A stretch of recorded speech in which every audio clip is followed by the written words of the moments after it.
Reseller, everything seller. And I've been reselling on eBay for 27 years. And I got my professional microphone in my vehicle. I look the part, but I don't think I can drive like this very long. But I'm not driving right now, so I'm just sitting. So welcome to the Lunchbox. Everyone go ahead and introduce themselves. I'm Ray at Triple R Collections. Anybody next? Hey, how many years you been selling? What do you sell? I don't know. Like they have been at least selling for 10 years. I lost track. Hold on, my phone is acting up. All right, sorry. This is a really bad intro. There we go. All right. Been at least selling for 10 years. I sell mostly sports memorabilia. Been doing a lot of sports cards, trading cards, that kind of stuff lately. But that's it. And Jay? My name's Jay. Big City Flips. I'm so glad to be on this podcast. I've been reselling for 38 years. And not on eBay the whole time. No, well, 30. Yeah, eBay hadn't been on for 38 years. But from eBay, maybe 20 years on and off. But, for the last 10 years, consistently. Right. And we have a special guest back on the show for a second time. He's our first repeat guest. Go ahead and introduce yourself, Wolfman. My name's Chad. I've been reselling on eBay for 7 years. I've been on YouTube for 3 years. My niche on eBay is board games and toboggans. Toboggans? Yeah, beanies. I move around a lot. I go from one niche to the next. But it's always games are consistent, but the secondary category changes all the time. It's hats, isn't it? Would you sell more hats than anything? Yeah. Yep. You have a hat of the day for us? It's Elmo back here. Right there. Hey, I want to give a shout out to everybody in our chat. We got Denver Depot, Matt, he's back. PGH Treasures, he says, "Hey guys, man, thank you for coming." And Mary McQueen, thank you for coming. And hey, man. Matt says, hello, everyone. Sales are steady, changing a bunch of eBay listings to add country of origin as needed. That is driving me nuts right now. Apparently, they might be hiding your listings if you don't have a country of origin. I had to add it to like 41 items yesterday. It took me over an hour. Really? Wait, what? There's country of origin. You have to put the country of origin in all your items now, or else they're going to hide them. Well, I better get to it. That's going to take me days.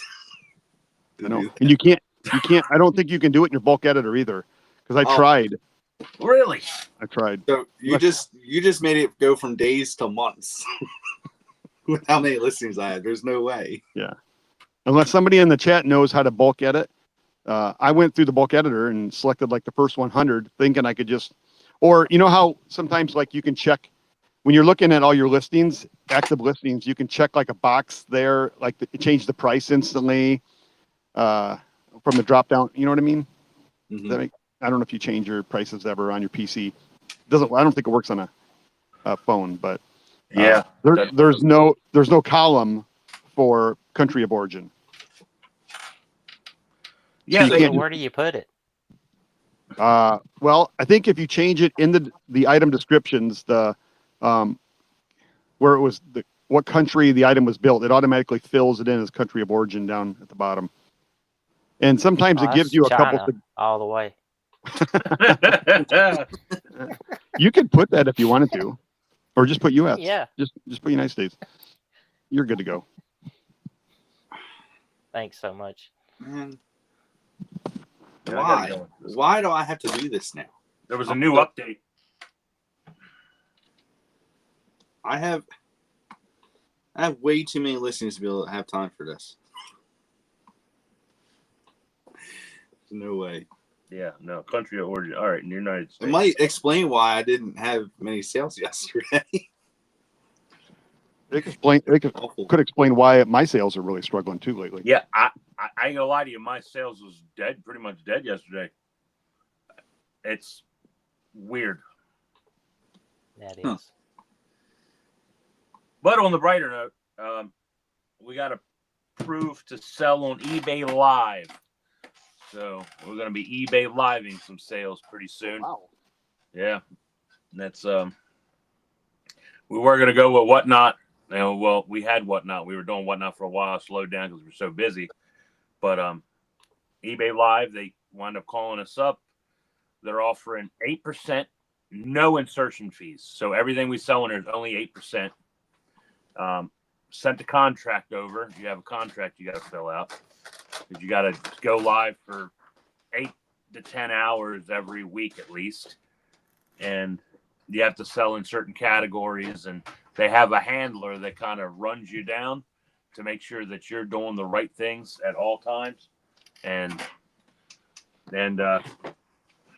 that's pretty much it. But yeah, I'm excited. That's cool. So you got a contract with them. Yeah, there's a Right. contract. That's wild to me that you need a contract to sell live somewhere. Yep, they're running the contract. Interesting. I don't know. But that's exciting though. I mean, you're gonna be able to move a lot of product and. Oh yeah, I'm lot of excited. things. I guess we're gonna start buying more, say, toys and more collectible stuff because I kind of want to run that category too. But they took a look at a bunch of different things and they want us to kind of run new clothes, which I'm cool with because I have a ton of that stuff, and running some other categories too that are. They said you basically run whatever you want, but they would rather have us running those categories. So, yep. Yeah. That's awesome. That's really neat. Thanks, Matt. Say good luck with the live stuff. Yeah. Yep. We got Jimmy here with his spiders, spider emojis for, I guess, because he's got that Spider-Man body he's still working through. And then we got Mo. Hey, Mo. And Maureen. Got it right? Maureen. And then Christopher Nutter. What's up, man? All right. Let's see. No, we jumped into something else, but Matt from Denver Depot says 6,700. He had to touch over 2,500 so far. He said you could bulk edit under item specifics, but you have to do it under every category in your bulk editor on a PC. So I don't know if that. Okay. I'm going to look at it. Well, I don't know if I want to do it right now, but. Under every category. Okay. So there's a checkbox when you hit item descriptions, and then you can bulk edit all of them at once. Is that what he's saying? Up to 25? I'm guessing so. He said he's touched over 2,500. So, Oh, okay. Matt, are you saying you can bulk edit that category? I'm going to look right now. Hey, honey. Because I know Quirky, he checked it out. If I don't know. And it's lunch. He brought lunch. Yeah, she brought Yeah. lunch. What the heck? Ooh. Is it Yeah, my birthday? I'm hungry now. Oh, come on, Chad. What do you got? It's turkey and cheddar cheese with honey mustard and dill pickles with chips. There you go. It's a turkey Ford. Keith's in the building. Eating turkey. How ironic is that? Yeah. I'm sorting through these baseball cards that I got, Oh, yeah. store. The loose ones. I love baseball cards. I love the cards. What'd you pay for that? 1980. Are they all 89? Maybe. I just found a football card. Just a few bucks. They're not bent up. I don't know who I'm looking for, Yeah, you need one of those apps on your phone. That's a 91 Flare. Yeah, that's. Yeah. they're all Probably big most of those stuff, are dude. common. There's a That's a silver one. leaf. Yeah. Okay. Yeah, We're I gonna just do did- an auction. yeah. Kind of we were just talking about before that too. You're talking about we were Chad and I was talking about baseball cards, and then we were talking about the different types of grading companies. Like I had an '87 Bonds rookie from Topps in the gem grading pack, and then you go into like something you don't want. You don't want the gem because they just take those cards and just make whatever they want out of them. Like I like the Beckett's. That's a 9.5 Guerrero, but I love PSA. PSA is where it's at. That's what you want. But I think they're like $33 a card now if you do bulk listings. And that's way too much. Yeah, unless you have a card worth $1,000. Yep. Yeah. It's got to be worth at least $300 or that to make it 10% or less of the cost of the card. Yeah. And it's hard to find because a lot of times you get these nines back. It's not even worth it. You can't even recoup your money back for what you sent it in to have it graded. Yeah, Matt says PSA is top dollar, but you get top dollar for your PSA cards, and that's where the money's at. I mean, it's not. You go with any of these other grading cards, you got SGC, CGC. Man, what card do you have worth over 65,000, Matt? Wow. That sounds like a mantle. In a good condition. I got Chet Lemon. Chet Lemon. Chet Lemon. Old Detroit Tigers player. Pete Smith. Yeah, Okay. yeah, and a lot of people just crack these open. If you don't get that thing, crack them up and sell it raw. Yeah. Especially if it's a good card, if it's worth it. I mean, I brought lunch today too. So what do you got? Meeting. I got something you guys probably never heard of. It's left over from last night, but hot dog pie. Have you ever heard of hot dog pie? Nope.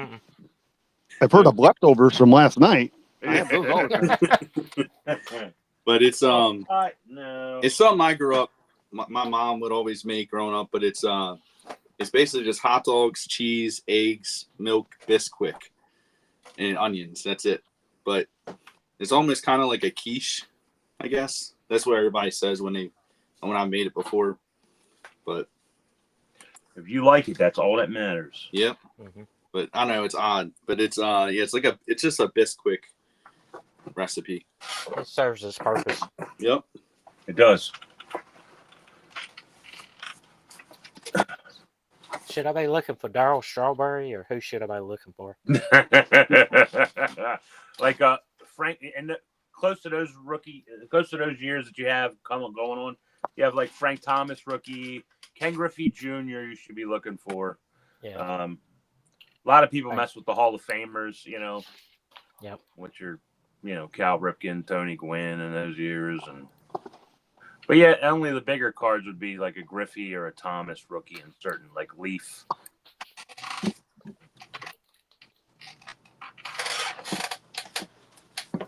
So with List Agent yesterday, I was able to list over 100. Well, I think I listed 140 cards yesterday. So I had a pretty good week. I could have looked at what I started at, like listing wise, but since I started List Agent and listing all these cards, my impressions kind of like skyrocketed.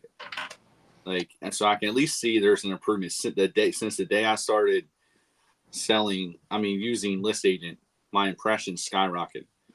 So I'll take it. That's good.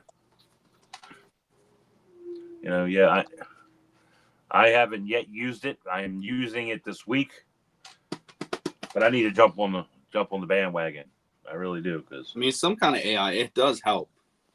Mm-hmm. I like AI just because it puts all the information in the item description to help like Google searches when they're scouring eBay for information. It does read your descriptions, and it writes SEO optimized titles for your items as well. Obviously, maybe not the way you like to write them, Jay or Ray, but it's apparently it's, doing data behind the scenes to determine what keywords are the most likely to get your eyeballs on your item. So Matt, I used Sorry. Oh no, no. I was talking to myself. I didn't. Sorry. Oh, you're also very loud when you're right in front of the mic. Okay. I don't know if it's just me or you're peeking out your meter. I used List Easier yesterday for 9 books. Last week I said I had just purchased like 250 books for $15 at an estate sale. And I don't know if you follow me on Instagram. I think you guys all saw this, but I opened up one of the books and $100 bill fell out. And I'm like, I had already thrown okay, first off, the house was a smoker's house. So if you know anything about books, they love to absorb the smell of smoke. And I don't want to take smoky books to Goodwill. So some of the books that did not have any value, let's say there's 50 of them on eBay currently, and one or two sold in the last 90 days for $5 free shipping. I tried to rid the world of those books. I just throw them away. So I had 15 books out in the trash. And when I found that $100 bill, I ran outside. I started flipping through all the books just to make sure I didn't miss anything. And so there wasn't anything in the trash, but then another book, I found a $1 bill. And then another book, I found a $10 bill from 1934 and a $2 bill. So I think he was pressing those to make them flat in that book. I think the $1 bill was a fluke. And I think maybe he just had a $100 bill in one particular book as just in case he ever needed cash or for whatever reason, I don't know, but it's not the normal pattern. So, yeah, but at least I can say I found money in a book because. Yeah, that's cool. You made your money back. Yep. Yeah. Plus, I found some stamps, sheets of stamps, and they're worth about $5 each, and it was 5 books of stamps, so there's $25. That's awesome. Tar Heel Woodcraft says that was his $100. Shoot. That he forgot where he left it, and you got it. Nice try. One time on Facebook Marketplace, I had a golf, I think it had to be on Facebook Marketplace. I had a golf bag that I was selling locally for $75. I bought it at an estate sale for $10. And some guy messaged me and said, "Where did you get that golf bag?" And I'm like, "Well, I bought it at an estate sale, but it's really none of his business." But I just kind of, humored him. And he's like, "That was my grandpa's golf bag." I'm like, "Cool." Well. And I said, he goes, "I want it back." I said, "Well, you ain't getting it back unless you buy it." He's like, "No, I want it." And then he started getting angry, cussing at me through text. So I'm just like, it almost freaked me out a little because on Facebook Marketplaces, you can easily find someone's information if you have their full name. It's not like, a good internet sleuth can find anything they want to, but I'm like, I don't even think he was local from my area. I'm pretty sure he wasn't because we had no mutual friends and he had almost no friends. So he was just I don't know what he was doing, messing with me, I guess. But I was like, I instantly blocked him and reported him to Facebook. It freaked me out a little. And then he's like, "Yeah, in picture number 7, there's a serial number on the bottom, and that's the exact serial number that matched my grandpa's golf bag, and I want it back." It was so weird. I had what was it? It was some tarot cards. It was a deck of tarot cards, and somebody said they messaged me on Facebook. They said that was theirs, and sure enough, their name was written on the box. But they said it was stolen from years ago. What am I supposed to do? I buy stuff. I bought it in a huge collection from the flea market. It was all tarot card decks, and she wanted it back. But I'm like, I don't know. I don't know what to tell you. I've gotten this collection. Eventually, she ended up buying it. It kind of worried me a little bit too, because I'm like, okay, well, is she gonna leave me a 1 star on Facebook Marketplace or? No, she's gonna curse you. Yeah. That explains why my sales are terrible, right? She flipped up the card of eBay death. This guy sells stolen goods. Yeah, he sells stolen goods. But I tell you, when I worked for the Goodwill, we always found money in things. One of the ladies, hanging clothes, found $7,800 in a coat pocket. Whoa. I was going through a box of DVDs, and I always know to open the DVD cases up because people put money in DVD cases. Why? So as I was opening the DVD cases up, $40, $20, $15, $50, $60, and I think we come up to in a small box something almost $1,000 roughly in money From the same guy, same donation. guy. Yep. Did you? You don't even know who it was, right? Because they just I have no clue who it was. No. That's unbelievable. So the person must have died, and then the mom just decided to clean out his old DVD. You know, there's back in the 1980s, the whole fear was your grandma threw away all your dad's baseball cards, put them in the burn barrel, right? Because my dad said he knew he had a Mickey Mantle rookie, more than one, because he loved Mickey Mantle.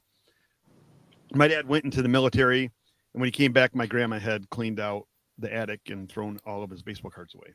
Man. So we can always pretend like we had. That is hard. Talk about baseball cards. ABC Matt sent me over his thing because he said he has a card worth $65,000. He has a Jordan rookie back at 8. He has got a nice Jordan collection. Nice Jordan autograph stuff. We talked about Jordan rookie cards. He's got a really good collection. Yes. I guess this is an Aaron Judge. I like those Babe Ruths. He's got Babe Ruth. 2 of them. That's awesome. That's pretty sweet. Beautiful. Yeah. Oh, yeah. I don't have any cards like this. Yeah.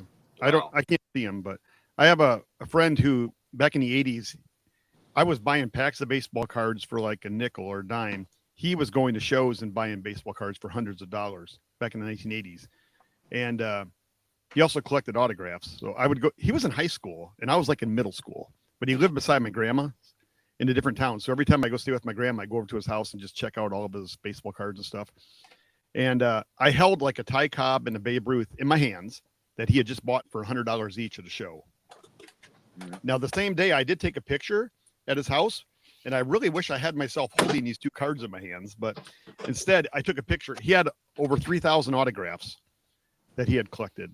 He had presidents and all sorts of people, famous people. And what he would do is just like send a photo of whoever he wanted autographed in an envelope, and then put it in a slightly larger envelope that was inside the envelope, he'd put an envelope that still fit the photo, self-addressed.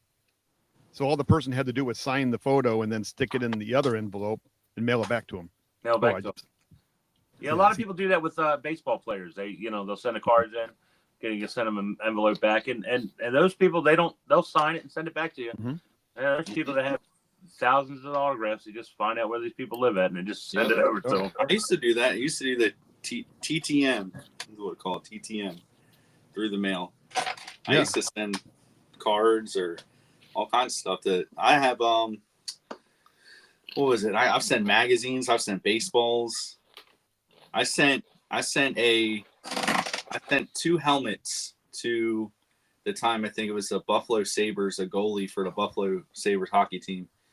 And I sent 2 helmets, asked him to sign both, which I understand he's not going to sign both, but he signed one, and then he had the backup goalie sign the other, which is cool. So he went out his way to actually have him sign one too. Wow, for free. Yeah, for free. And then what? How do you mail it back to you?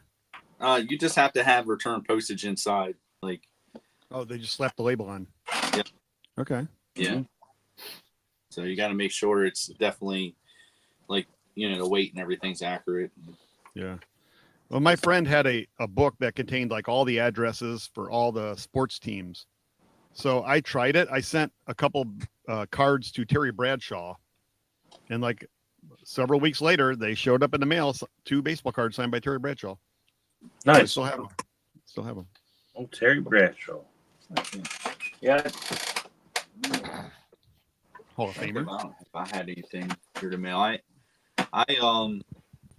now me and my wife's favorite Baltimore Ravens player of all time, Arthur Jones, when he left the Ravens, he went to play for the Colts. And but like he recognized us. We met him multiple times, but my wife got in touch with him on Instagram, and he had he had agreed that if we sent him we had a game worn jersey, so it was like actually a worn jersey of his, and he agreed that if we sent it to him, he would sign it and send it back. And we ended up sending like that. We sent another jersey, a photo of us with him, and just like we sent a can of Old Bay to say thank you and say we miss you in Baltimore, all that kind of stuff. But it got lost in the mail for months. Like he's like, I don't know what to do. Like he was actually offering us a Colts jersey in return, but eventually it did show up. But sad he passed away last year. So, but I really wanted to see him one more time. But my all-time favorite Ravens player. That was delicious. Chad, who's your favorite all-time? Who's your favorite Ravens all-time player, Chad? Ravens. He's like, oh, Ravens. Ravens. No comment. Sorry. I don't know. Yeah. I'm driving. A favorite athlete of all time? Mike Tyson. Mike Tyson? Wow, he went with the Tyson. You know, I have favorites throughout like generations. Like, you know, I love watching Jordan play. Yeah. And then in baseball, I love watching like, you know, Barry Bonds and Frank Thomas, and you know, also was a Cal Ripken fan. And then I like Ken Griffey Jr. So, I mean, I really don't have a favorite. I have favorites. And my favorite Raven of all time, Ray Lewis. Okay. All time. Yeah. I mean, that's usually the one there. I don't have a favorite Raven. Oh, man. I think we are, Matt. I think we are. Hey, All right. Organizing these. I bought more. I'm going to be driving now. Sorry. I bought more Sims games last week after I bought. Yeah. So the previous week I had bought like a whole tote of basically nothing but Sims 3 PC games and expansion packs.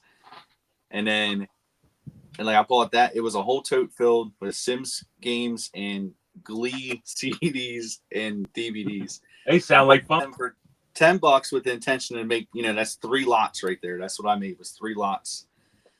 And then somebody else, I don't know, had a bunch of Sims games this past week.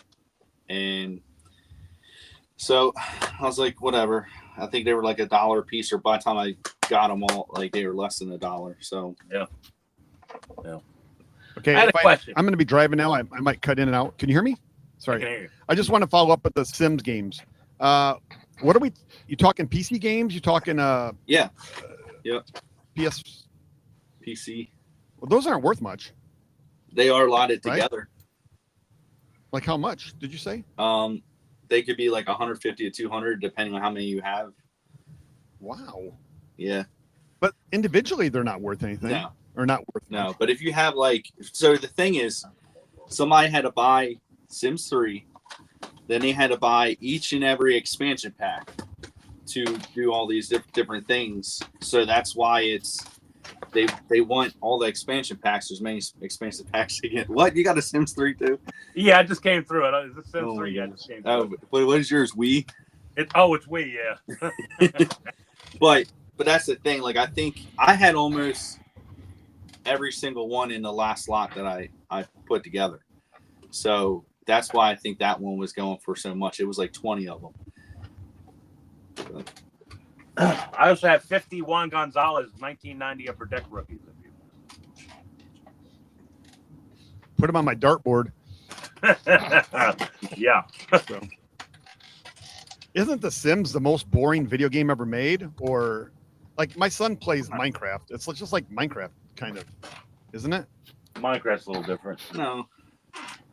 It's, I mean, I don't know. It's like I real. think it's nostalgic to me, at least. I don't know. I never played it. I always thought video games were a waste of time. Now my son plays them all the time, but they're still a waste of his time.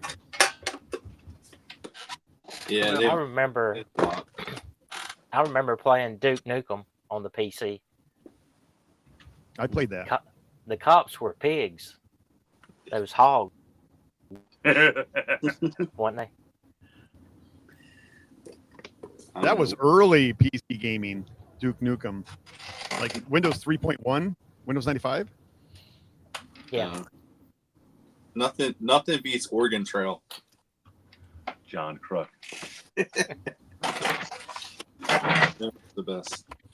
Hey Matt, you remember John Crook in the All-Star game when he was facing Randy Johnson, and Randy Johnson threw that ball like high at him, and he was like, he just stepped away from the batter's box. I'm just answering chat stuff.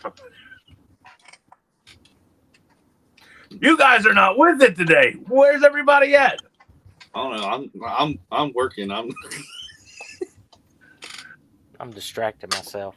yeah, I'm tired. Yeah, unless you stream yourself playing video games, like You I know, I never could figure that out. When like Twitch started, is that what it was? Twitch? Yeah, People would Twitch. just watch other people play video games, and I'm like, well, that's like double boring. Yeah. I guess I'm old. I'm just old. Yep. You're old. When you get old and like your days are numbered, What? I don't know how many, but well, life just goes by. The older you are, the faster days go, faster life goes by, and it's just like I don't want to waste my time, so I just resell all the time. Yeah. Good job. I get it, man. It's not a waste of time. So, I mean, at least it's the most productive thing to do, right? I mean, I guess. I just passed the cop. Oh no! Are you Is he a pig? what- Was he a pig? Oh no, No, it was a video game, right? Undercover. Last time we had Wolfman's Goodies on here, you were what was it? Wasn't it last time? Was it last time that you're driving by an Amish person and you wave? Did you wave to the cop? No, I put the microphone down as quickly as I could.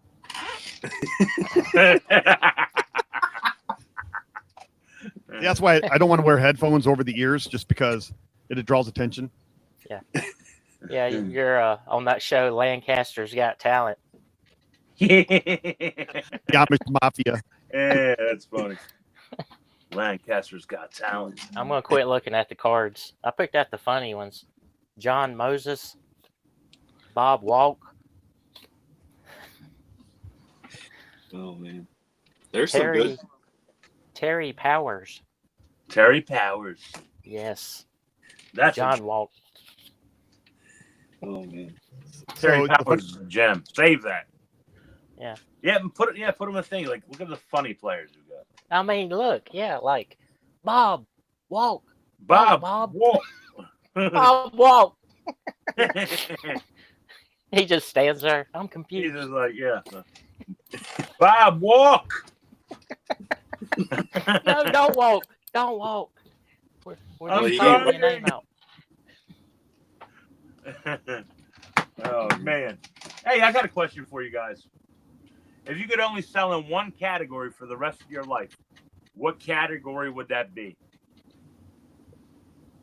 And I'm going to start with Ray. Me? Yeah. I don't know why you put me on the spot like that. I don't know. I guess the same categories I'm already selling it because I enjoy it. You know? So what? What's the one category? Sports memorabilia. There. Okay. I'd rather do that than cards. I don't like. I mean, because there's two different categories, but the sports memorabilia, like I think I had, it's just fun. Cards, it gets too repetitive. It's the same thing over and over again almost. I feel like. Yeah. I like cards myself. How about you, Chad? Board games. Let me guess. Headwear. Toboggans.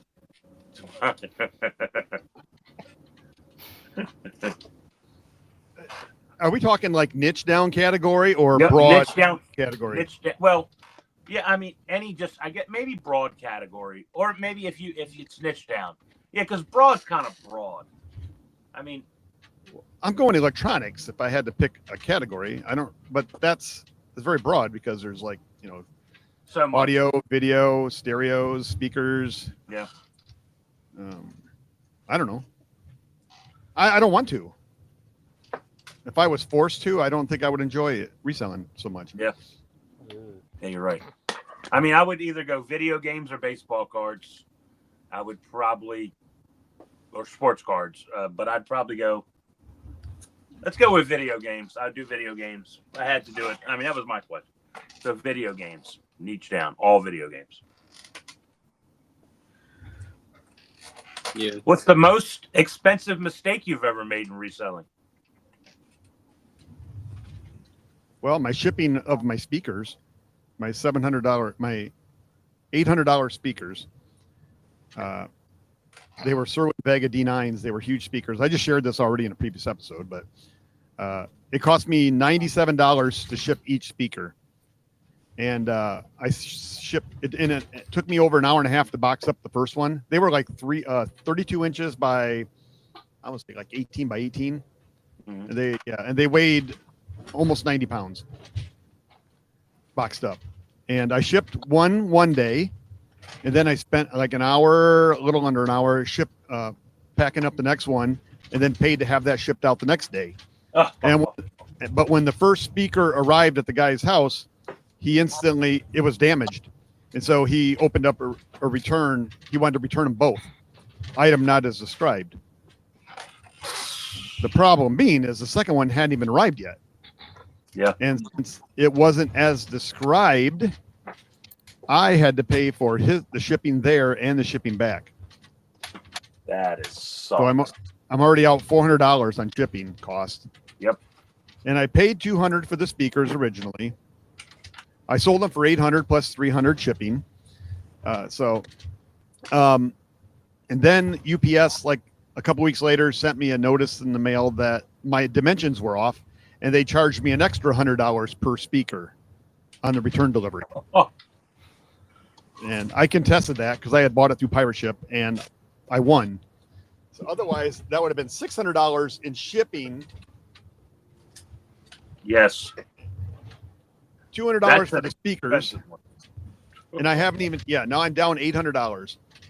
So I tore all the speakers apart and sold all the individual components and made all my money back. I broke even. Wow. Yeah, but that's an expensive man. I don't. Yeah, but you said you broke even, though, right? I did. I sold all the components and the speakers for over $800. At least you broke. Yeah, but knowing now, I would just tear the speakers apart, throw the cabinets away, or just sell the empty cabinets on Facebook Marketplace for like $10 or something, and sell all the components, and I would have been way ahead of myself. Yeah, and the shipping would have been so easy, so easy. How about you, Chad? Any mistakes you could think of? The biggest one is I bought 2 sets of curtains new in the pack from like Lowe's Hardware, but it was at the Goodwill when I bought them, and they looked new, and I didn't open them up and look at them, and I mailed them out. Somebody bought them for like $30 a pack, and then they said, this reseller's a crook, these are not new, they're stains, they're sun faded. He sent me pictures.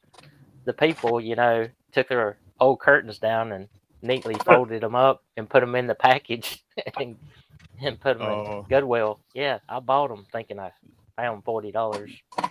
That's way more common than you think. I just sold like a Paw Patrol blanket. It was all wrapped up in the package. And when the person bought it, they opened it up and they said, there's a big hole in this. Yeah. And I paid $1 for it, sold it for $20. So yes. I gave them all the money back and said, keep it. Maybe you can fix it. Yeah, the moral of the story is open up everything that you think is new and sealed at the Goodwill. Yeah. Have you ever bought something, item not as described on eBay? Yeah. I have. I honestly, I mean, as much as I like selling on eBay, I have not had very good experiences buying on eBay. Most of the time, there's an issue with something, like the buyer waits a while, ship something out, or they a lot of things I buy might be things I was planning on getting autographed at a convention or a show or some kind of autograph signing, and they'll ship a magazine just in like a poly mailer with no cardboard, no sturdiness. It shows up like shredded, basically. Yeah, that's the kind of stuff I've dealt with. I buy from eBay all the time. I want to support it as much as possible. But let's see. I had an example in my head. I don't know. Hey, I mean, Chad. I had the same issue with even Mercari too, though. So it's not really just eBay, to be fair. It's the young resellers. Mm-hmm. Yeah, that's what I bought, a backup camera that hooked up to a license plate bracket, and it would sell for like $150 new, and some guy was selling one complete for like $40. Am I breaking up?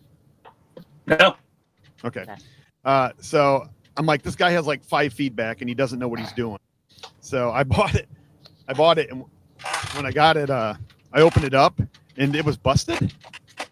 It was definitely used. The bezel that hooks up to the license plate was busted. And I'm like, I don't want to return it because it still actually works. But I told the guy, I said, hey, you sold me this and said it was like new open box. And he's like, oh, my grandma gave it to me and I never even looked inside it. And I'm like, yeah. I said, word of advice, always look inside a box. Just to double check to make sure all the parts are there and stuff. So it was missing some parts too, but it had the monitor that I needed to see the backup camera. And I took some brackets and modified the bezel, and I got it to work on my car. And it still works good. Good. But yeah, he knocked $10 off of it. I didn't ask him to. I was just,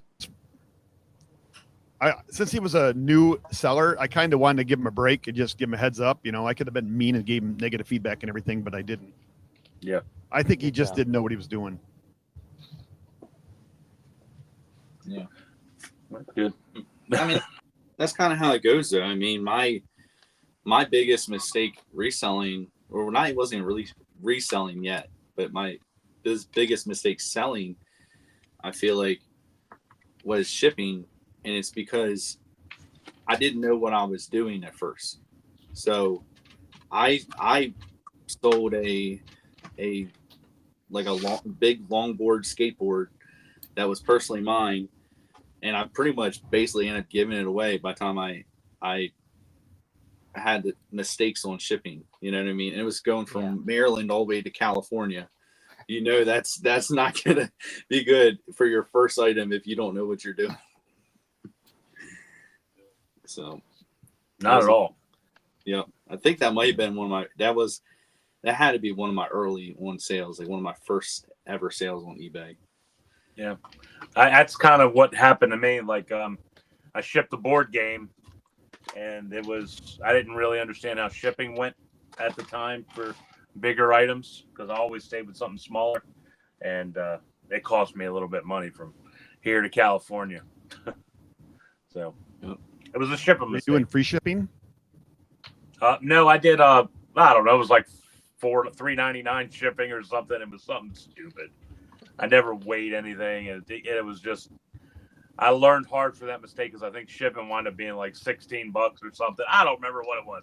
It was expensive, and I lost out regardless what it was. So I learned now to make sure I weigh twice. And then make sure I put it in it. So, like cut. Hey, I want to ask, how's my background noise when I'm driving? Can you hear my truck clanking around and road noise or anything? Nope. No. No, not really. No. This is the best it's been. For sure. All right. Hey, Well, Chad. next week I'm going to have a noise canceling mic on a headset, so we'll see how that works. Hey, Yeah, Chad, Chad, what? you've you mentioned speakers. I found like baseball cards and Polaroid pictures in speakers. Have you ever found anything in electronics when you take it apart? No, but that's that doesn't sound normal. It's like finding a needle in a haystack, isn't it? Yeah, it's like little kids in the living room in the 90s. They'd put like money or push, Money? you know, Monopoly stuff in the speaker hole. Or the VHS. Yeah. The VCR. Like the mhm. yeah. Instead of putting the VHS in, you put some kind of toy in there or something. I know I did that when I was a kid. Yep. Cabbage Patch Kid cards or something. When I was little, I flushed a bunch of stuff down the toilet and clogged the toilet, and my mom had to call a plumber. Yeah. I stuck markers in the toaster and caught it on fire. Ooh, nice. Yeah. I stuck some keys in the electrical outlet once. That's got the shock of your life. Oh yeah. That was shocking. Oh man. That was almost a dad joke. Yeah. I'm sure there's one in there somewhere. Yep. You know, I got another question. You know, I always like pose these questions like, what was the best business advice you've ever received? I've never received any. Really? Even from I've like read a books. YouTuber? Oh, What do you mean? I don't know. Yeah. Everything I've ever learned is from YouTubers, as far as reselling goes. Yeah, there's some good ones out there. Don't go into debt.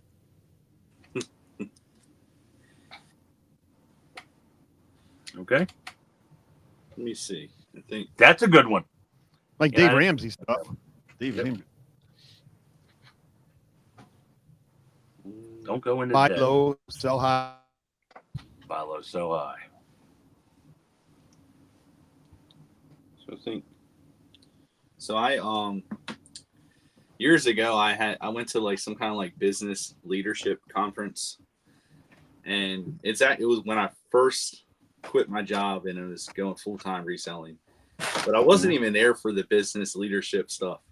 I really wasn't. I was there to get autographs by. There was like the former Ravens head coach John Harbaugh, or the women's soccer player Mia Hamm, and so there was a bunch of different athletes and celebrities there and all. But it's what stands out to me even to this day is something that they had the former, I think, CEO of Ollie's Bargain Market. So he got up there and had this whole thing that he said. He was like, there's two businesses, all right? So you got two businesses.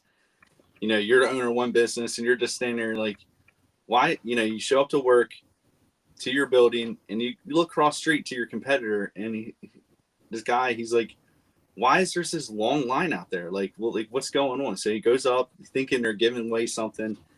And he's like, what is going on? Like, why? In a million years, he doesn't understand why there's such a long line at this store and not his. And he walks up to the front and he just sees this guy doing that. And he's like, what is this? Like some kind of religious thing or something? And he's like, no, mark it down, get it out. So that has always stuck to me, like as a business advice. I haven't been very good at it lately, but I used to always go through this. You know, it's very important to remember to mark it down and get it out. And that's why I think Ollie's, you always see, they probably have, I mean, they're always marking stuff down, getting it out. I mean, but they make such big buys that some of the stuff they have to, like, I don't know. It's something crazy. I used to work for Ollie's for a little bit too. So, but it was after that. And I understand like a lot more about how that business was run. But Right. Yep. Well, I worked for a company that sold stuff to Ollie's, and we would sell it for like 10 cents on the dollar of retail. And then Ollie's would sell it for like 30 cents or 30%. Mm-hmm. So they'd mark it up like 20%. But we were selling off surplus that would not sell for us. And I don't know if it would sell for Ollie's or not, but maybe it would, just because of, you know, that's their, my company wasn't into selling things at a discount, but we just wanted to move product that was dead. So that's when I always think of Ollie's, I think of dead product that no one else could sell. Maybe that's not completely accurate. Maybe they do have some things that they buy that sell, but you're going in there for the cheap prices. Yeah. Yeah. I know. I think one of the things I learned was when everybody's going left, go right. Hey, Lori. Hey, Lori the I thought- Happypicker. I thought maybe there was just too much testosterone going on. You might need me to come on for a little We bit. need some estrogen. Break it We up. need some estrogen. That's fine. There we I go. do Yes, have I think I have a crooked smile today, but I think I can talk okay. So Okay. Good. Well, glad you're We here. didn't numb you enough. they numbed me plenty. Yeah, no, we were just talking about what's some of the best business advice you ever got. I seen Matt said, you know, treat your business like a business. You got to be consistent every day. That's great advice, and that's the way your business is going to keep going. But like I was saying that when everybody's going left, don't always go left, go right, because you're going to miss out. While they're going after everything that's hot, go after things that's going to be the next thing, and it's always worked out for me. Yeah. How about you, Chad? It's not really business advice, but about 3.5 years ago, I heard somebody on Commonwealth Picker's channel ask him, when did you realize your YouTube channel was going to take off? And he said, I dropped a video daily for a year. So that's what I started doing about 3.5 years ago. Yeah. I took it to heart. I was like, I can do that. Yeah. I guess you it's consistency, a lot of consistency. Mhm. Absolutely. Yep. And how do you guys celebrate a huge sale? You got a huge sale. Do you celebrate it all? You're like, man, I found this thing. I went out there. Nobody else has it. I sold this thing. I made it $700. I'm gonna treat myself. Or you smile. You look in the mirror and go, Yeah. You're the guy. You did that, and you know what? You can keep doing it. I go out by buying more junk. That's how I celebrate. I go out and buy more junk. Touchdown. I buy chocolate cupcakes for everybody. Yeah. For everybody. Yeah, me and my wife and the kids. Yeah, We all work together on this. Yeah. you got to bring them into the thing. You know, it's like that's another thing. Teamwork in business. There's got to be teamwork. Yep. Yeah, but a lot of resellers are just on their own. Like, you're a one-man show. That's why I do this podcast. I just want to talk to other people that are going through the same thing I am. Yep. And because like the first time when I met Jimmy in person, when I sat down and talked to him for like 2 hours, we were at a restaurant, and I'm like, this is the first time I've ever talked to somebody that knows exactly what I'm talking about when it comes to eBay and reselling. And I'm like, yeah, I want to start a podcast just because I want this. You know, actually, I had the idea to start a podcast before Trash to Cash even came out, because there was another podcast I listened to, and I'm like, there has to be a way to do this with some other resellers. But, you know, obviously I didn't. I just get great ideas. I don't have great follow through. Yeah. Now, do you watch Pegasus Lounge? You know who Pegasus Yes, I is? do. I absolutely watch Pegasus Lounge. He brings up a lot of good points. He likes to take people's words, stuff that they say that he thinks is incorrect, and then, you know, likes to point out the fallacy of what, according to him, what he thinks is their fallacy a lot of times. And, you know, it doesn't come across in a positive, you know, it doesn't come across very well, but. You're going to get us on Pegasus Lounge now, Chad. No, I don't mind him. Like, he isn't like being rude and calling people names and stuff. No. He laughs at some of the points they make, but Well, he does have some great points though. I mean, but I think that one thing that he doesn't look at is reselling as a business. Reselling is 100% a business. And treated as such. He just thinks his way of doing business is the best way to do it. well, that's where I was going with this. Do you feel like reselling is a business or a job? Well, if any time you're working and you spend more time working in your business, it is then a job. So you're working 100%. You're doing everything that another employee would do. You're working a job. And how many hours? Like I work like 35 hours at my current job, my full-time job. When I was full-time reselling, I could work 80 hours a week at reselling. It was never enough. Mm-hmm. And I'm like, you go on vacation and maybe some things will sell while you're gone, but you're not making money. Like you don't get paid for your vacations. You don't get paid for your benefits. It's just like, it's almost, I couldn't sustain it because my wife is a stay-at-home mom. So I couldn't be a full-time reseller, but if you have a spouse that is a full-time job with benefits, then being a full-time reseller is a lot easier. Yeah. But the more I think about it, I felt like when I was doing it full-time, it was just a job. And now that I just do it for extra money, I like it a lot better. But regardless, even if it may feel like it's still a business, and I think that that Pegasus Lounge kind of get it wrong. It's still a business, regardless, because when you file your taxes, you have to file them. It's 1099. It's still you have to file them as self-proprietary, especially if you're just working one thing, and so it's filed as a business also. But it's a business, regardless how you work at it. I could have one employee make no money. They can do all the job, and then I guess I'm still considered a business because I have one person working for me. It's still a business, but it is a job because we do work a whole lot into it, and we're just work. And because if we don't list or we don't find other things, we don't make any money. Yeah. Right. Yeah. Chad, you full-time reseller? Yeah. I have You don't other have- stuff. You I do? take care of my mom. Okay. But yeah, me and my wife, we struggle sometimes. We have like 3 or 4 sales a day during February. It's tough until people get their tax refund checks and they go back to buying online. Yep. Yeah, I think when I hit February of my second year of full-time reselling, it was that month I realized that this will probably be the last year I do this. Yeah.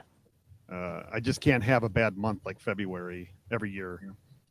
I was going to ask everybody if they had their W-2s, right? Is that we get W-2s from eBay, to look at each month to tell me what their lowest month of the year last year was or what their highest month of the year was. I wanted to see if there's a pattern or it's just completely random depending on what you sell. I think my highest month last year was January and December. Yeah. I know my best January month was higher than December. Yeah. Is that what you said? My January is always great.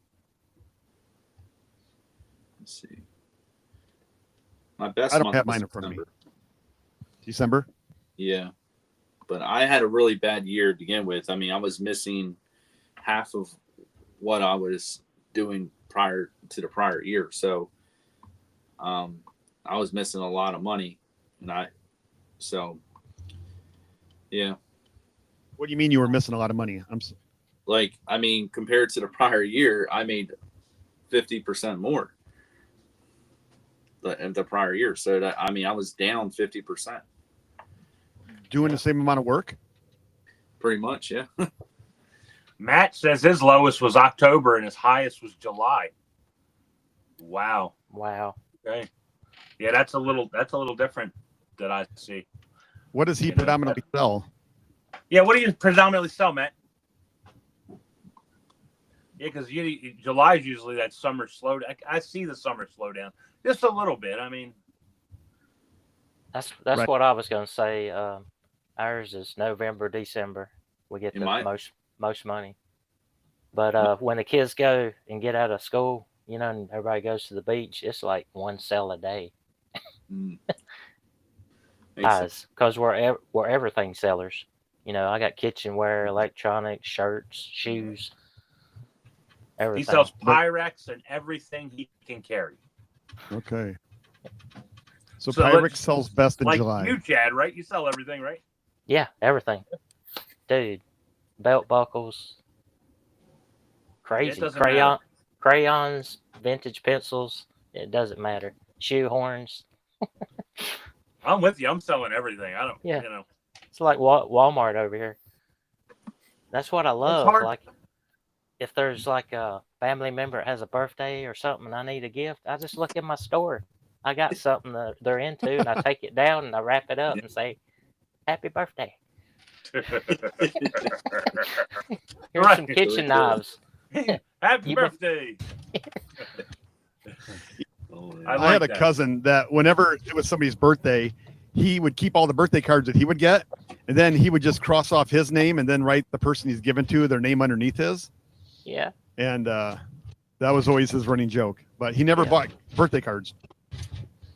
And the gift bags at Christmas has got somebody else's name marked through. Mhm. You know what You I save do a for lot of money Christmas? if you don't buy cards. Go ahead. You know what I do for Christmas? I use Christmas themed poly mailers, the same ones I use to ship out. I wrap everybody's gifts in those. That's cool. That's easy. Yep. Yeah. Slip it When through somebody and gets a gift, when they get a gift from me, the box is taped up like I'm shipping it, and nobody can ever open up the boxes. Yeah. And then I'm like, hey, when you're done with that, I want the box back. Yeah, let me get the box back. That's funny. Hey, what's the weirdest thing you ever found in a box? in a box? What do you mean a box? In a box. What's the weirdest thing you ever found in a box? You guys are resellers. You come across boxes all the time and dig through boxes. What is the Under weirdest tables. thing you've ever found in a box? If you said most valuable thing, I have an answer, but I don't know if it's not weird. I don't think I can. Dead bugs? Yeah, Well, I stink could- bugs. I have Ray's a like, good you one. don't think you can say it. What? Yeah, I was gonna say I don't think I can say what I found in boxes around here at the flea market. So no way. I have a good one. I was at an estate sale down in the basement, and there was a sleeping bag, and then I bought a box, and I put it in a box, and it was a Coleman, like a backpacking sleeping bag, really nice. Inside the cover, or the cover, whatever, the zip Yeah. bag that you stored in. I got it home, put it in the living room, or put it in my dining room, and then about 10 minutes later, I walk out into the living room, and there is a snake on the floor. Oh. And I walked over. It was a gardener snake. I picked it up and took it outside. I'm like, I am not overreacting here because my wife hates snakes, and this will not end well if I. So I did tell her I found a snake, but it was pretty small, but it came out of that sleeping bag, and I'm like, oh, so that's the weirdest thing, a live snake. I think mine was, I found a 1965 homemade ashtray that was made by the leader of a magic troupe that went to a magic show. It was like this Grand National Magic Show, and he was a Satanist. So it was a Satanist ashtray homemade by this guy. And that was the weirdest thing. And I sold it. Well, what makes it Satanist? What makes Because it, there was a pentagram on there, and it was like Satan. And it even said it on there, like underneath the thing. It said from Satan, something or another. Oh yeah. And I got it from a magic shop. Mm-hmm. The biggest magic shop in the country. It's in Baltimore. Was in Baltimore. And they closed down. Really? I did not Yep. know. Everything was probably free. stolen with those tarot cards? It was free. Dude, I went in there and I sold magic that year. I sold 500 magic tricks, and I mean, I got things with like old magazines with David Copperfield on it, and I had some like magic books from like 1890. I actually still have every single one of them. Never listed a single one. And then I wound up getting during the not Korean War, but the Vietnamese War. They had magazines that they put out for the people that in the Vietnamese War. So they just sent it to them, and I have the whole complete collection. It came out of a magic shop, and I don't know why they were there. But yeah, that's the weirdest thing I ever found. Satan's ashtray. Got it. Yeah. Made me $150. I mean, I'm not gonna complain. I mean, that was weird. Yeah. The most expensive thing I ever found in a box under a table was a puzzle. I was at an estate sale and everything was overpriced. And I went down in the basement and they had I bought a couple things. There was a box that like a junk drawer clean out of like pens and, office supplies. I paid like $10 for that. And I made some pretty good money off some of the pens. They were old pens. But there was a box of puzzles under the table and they were $2 each. So I'm like, I usually buy puzzles when they're old, like, okay, we're saying 1940s, 1950s puzzles, not modern puzzles. And so anything like a cool picture of like a person, a girl, a guy, a boy fishing or something like that, something that, picturesque. I usually buy those kinds. If it's just like scenery, I don't buy those puzzles. It has to be something interesting, like a plane or a boat or a train or something. So I bought 4 puzzles. I had 4 puzzles on my pile. And then at the bottom of the box, there was a 300-piece Superman puzzle. And I'm like, I bet the Superman puzzle's worth a little bit. I was thinking $30, $40 maybe. I got it home and looked it up, and one had just sold on eBay for $800. So I listed mine for $700. I put it together to make sure all the pieces were there. Wow. And I listed it for $750, and I haven't got any takers yet. I've dropped the price down to like $600 now. Now, it should sell realistically for $350 is what puzzles like it will sell normally.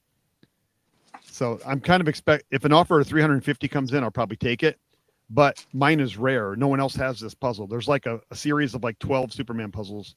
I can't remember what the name of the brand was. What's that? What is? There's your puzzle. Unicorn farts? Yeah. I got a whole box full of them. 1,000-piece puzzle.